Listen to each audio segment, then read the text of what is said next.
Good Thursday, everybody. Today we're going to read our story, Caps for Sale. It's a tale of a peddler and some monkeys and their monkey business. Maybe you remember reading it back when we were in school and making a couple graphs about our favorite caps. So today we're going to take a trip down memory lane. This part is the back cover, front cover, pages, and then the spine that holds the pages together. So Caps for Sale.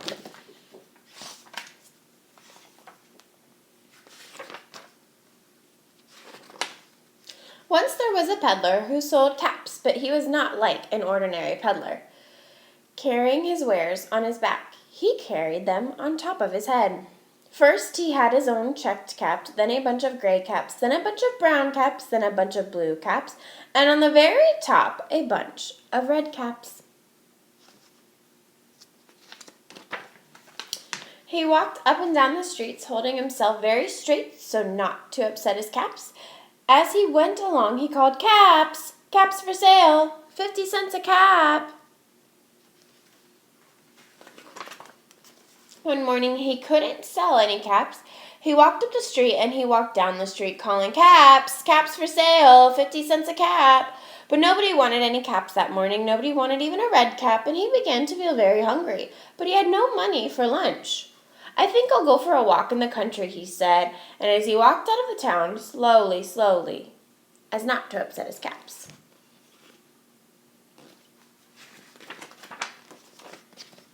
He walked for a long time until he came to a great big tree. "That's a nice place for a rest," thought he, and he sat down very slowly under the tree and leaned back little by little against the tree trunk so not to disturb the caps on his head. Then he put up his hand to feel if they were straight. First his own checked cap, then the gray caps, then the brown caps, then the blue caps, and then the red caps on the very top. They were all there, so he went to sleep, and he slept for a long time. Do you know what happens next? Do you remember?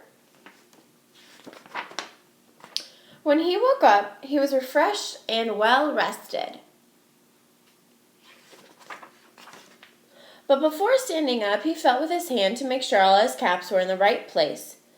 All he felt was his own checked cap.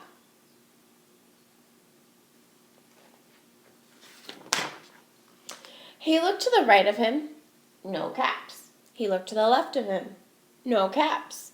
He looked to the back of him, no caps. He looked behind the tree, no caps. Where are all the caps? Where'd they go? Then he looked up into the tree, and what do you think he saw? On every branch sat a monkey. On every monkey was a gray or brown or blue or red cap. The peddler looked at the monkeys looked at the peddler. He didn't know what to do. Finally, he spoke to them. "You monkeys, you," he said, shaking his finger at them. "You give me back my caps." But the monkeys only shook their fingers back at him and said, "Tz, tz, tz." This made the peddler angry, so he shook both hands at them and said, "You monkeys, you, give me back my caps." But the monkeys only shook both their hands back at him and said, "Tz, tz, tz." Now he felt quite angry. He stamped his foot and he said, "You monkeys, you better give me back my caps."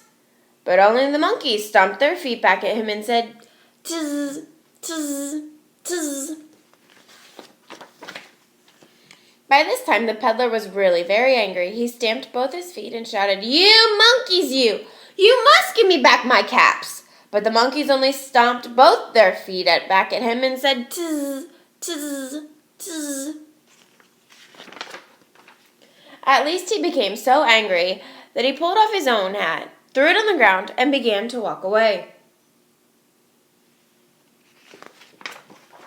But then each monkey pulled off his cap and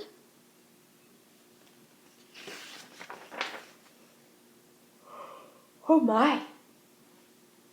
All the gray caps and all the brown caps and all the blue caps and all the red caps came flying down right out of the tree.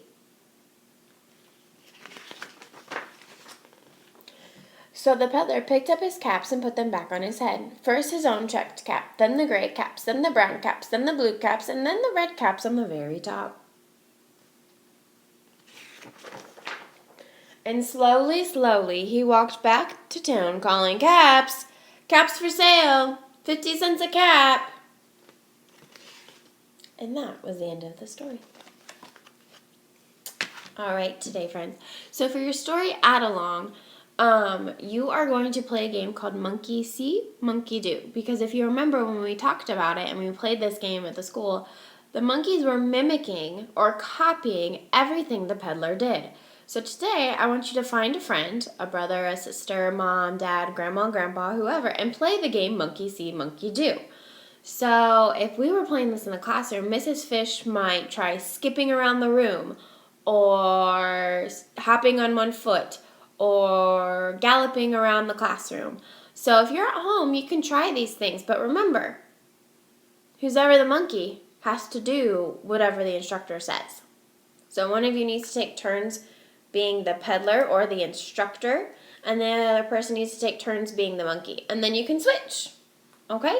So this should be a fun inside game today if it does rain. If not, get outside while you can. The warm weather's supposed to be coming. Okay? So I will see you soon. I miss you all more and more each and every day. Okay?